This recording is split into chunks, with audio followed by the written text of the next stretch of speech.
he was Son of God throughout all of his life, that at his baptism he was Son of God, that at his birth he was Son of God, at his conception he was Son of God. And in John's Gospel we even get the idea that the Word was made flesh, that the Word was with God from all eternity. So the talk of resurrection forces us to do more with the whole idea of Jesus' own identity. So resurrection has a large meaning for us. You know, I think it's vitally important to say that it's not just a subjective experience. The resurrection is reality for us. Jesus really is raised to life. We have to insist on that. It's the most important event that's happened in the history of the world. And what I've tried to say, what resurrection means sort of functionally or existentially or in terms of the meaning for our lives. So it's telling us fundamentally that we can trust life. We really can trust the power that's running this whole world of ours.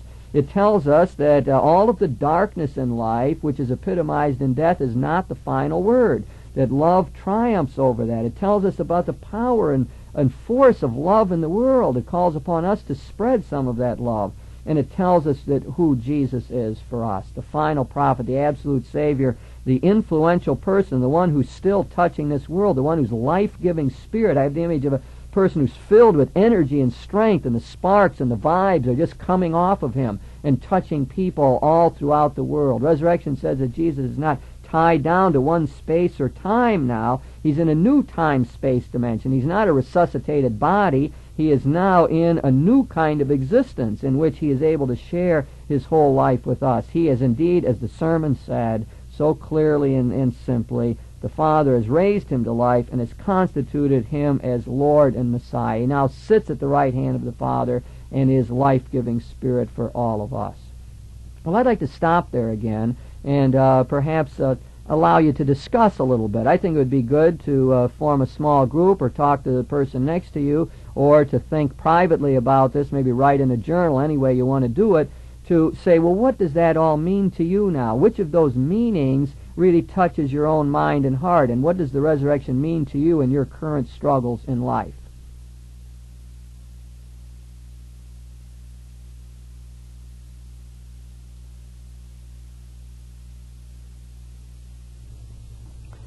All right, I would like to try to understand again this business of the resurrection of Jesus from another angle, and let me try to tell another story in this regard. So we always have to use our imaginations when we get into these stories. Again, I want to perhaps tell it from a little different angle, trying to hear it in a fresh way, and our whole purpose is to understand the resurrection of Jesus maybe in ways that we haven't seen before. So I will sort of tell this from the viewpoint of an omniscient observer. And so this is the story of a woman named Mary from a little town in Galilee. She met Jesus at a time in her life when she was very ill. She was a very religious woman, took the law seriously, but she really had a lot of health problems. And the first time she met Jesus, he healed her. It was amazing, an event. And she said herself that it was as though 7 devils had been cast out of her. All of this illness and sickness had left her, and she felt new and whole in a way that she hadn't felt for a long time. And she was really attracted to him. Not only the healing, but the message and power of the man really attracted her. And so she used to accompany him on his journeys through the towns and villages as he went about preaching. And he kept telling the people the good news of the kingdom, and she thrilled to all of those sermons. In fact, she used to travel around with his inner circle of the 12 and a number of other women, Joanna, who was the wife of Herod's steward, and Susanna. And some of these women had a good deal of money, and they used to help pay the expenses of Jesus and the group as they went around. Well, then the time came when Jesus decided to go down to Jerusalem. Mary decided to go with him.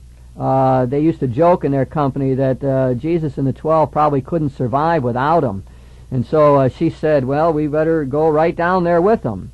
They knew it was dangerous. They heard all of the talk about how if Jesus went to Jerusalem that there might be trouble there, but they decided to go as well.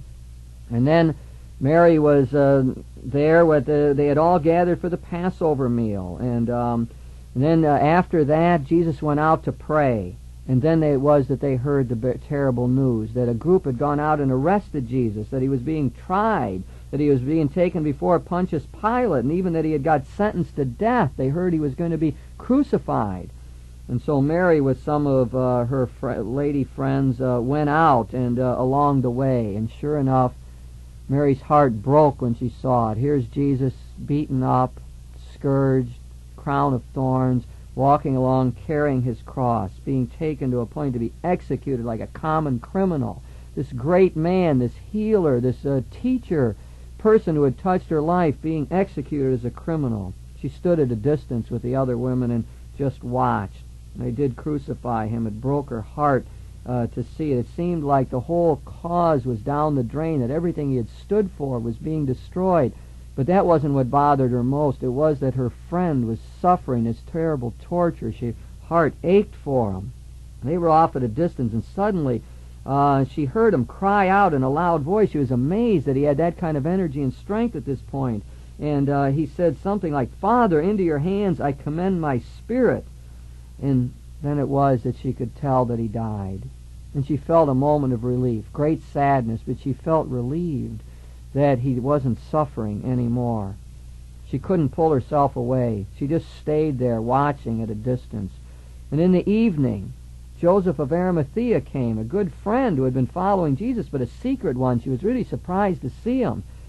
She learned later on that he had gotten permission from Pilate to come and take the body away. He came with a clean linen cloth, took the body down, wrapped it up in the cloth. And then he took it over to a tomb, a newly hewn tomb, and she followed at a distance, watched Joseph of Arimathea lay him in the tomb. It was then that she left with the other women. They went back and prepared some spices and ointments, and their idea was to come and anoint the body of Jesus the next morning. That day was Passover. It was the worst day she ever spent in her life. She was despondent. She cried all day long. She had loved the Master so much. She tried to keep busy with many things, but her thoughts just kept coming back to how unfair it all was, and the horrible death that he had suffered. She just couldn't get it out of her mind. The worst day she ever spent. She hardly slept all night. In the crack of dawn, she got up with some of the other women, and they headed for the tomb. They were trying to figure out who would get the rock away from in front of the tomb so they could go in and anoint the body. As they got closer, they were looking, and suddenly they just realized that the rock had been rolled back already. So they got to the tomb and they went in. Very scary moment walking inside that tomb. And there was a young man in white robes sitting there at the right side, and he said, "Don't be afraid, you're looking for Jesus. He has been raised up. He's not here. Go tell his disciples and Peter he's going ahead of you to Galilee, where you will see him just as he said." Well, Mary about fell over. She was so startled, and she was confused. She didn't know what was going on. She didn't understand what the message was all about. Some of the other women left right then, but Mary just lingered. She went very slowly, turned around outside the tomb, and she saw what she took to be the gardener there. And she went over him. She thought maybe he had taken the body, and she was going to try to have him tell her where he had taken the body so she could go and anoint the body of Jesus as she had intended. And he looked at her. The gardener looked at her, and he just said one word, "Mary." And in an instant, immediately, intuitively, she knew it was the Master. It was Jesus himself. She didn't know what to say. She just looked at him and said, "Master." And she wanted to embrace him, to give him a hug. She felt so exhilarated. But he said that I shouldn't touch him. She said that the Master said Mary shouldn't do that he had not yet ascended to the Father. And he said to her, "You got a job to do here. You got to go back and tell the others that I ascend to my Father and your Father, to my God and your God." It was her job to go back and tell the disciples that indeed the Master had been raised to life, that he was still alive. The incredible had happened. So she ran back to where the rest of them were. She was so excited she could hardly contain herself. She said, "The Lord has been raised to life." And they refused to believe her. They wouldn't listen to her. They thought she'd flipped out. She'd gone crazy. It was so frustrating. She kept telling them, "No, it's true. I've personally seen him." And then she realized that they probably had to see him for themselves. They just weren't going to believe her. That they had to come to this realization on their own. They were just convinced that this was all nonsense. that Mary didn't have herself together. And so she sort of let go of that. And she thought to herself, well, the Lord will just have to make his presence known to them and touch their heart as he did for her. Well, the story of Mary Magdalene. I suppose maybe after this, maybe some of you will want to get some time to think about that, but I think what I want to do at this point is to just, tell you some of the things that I would try to get out of that story of Mary Magdalene. There's a couple things that I think are important here. One is that the story tells us something about commitment and conviction.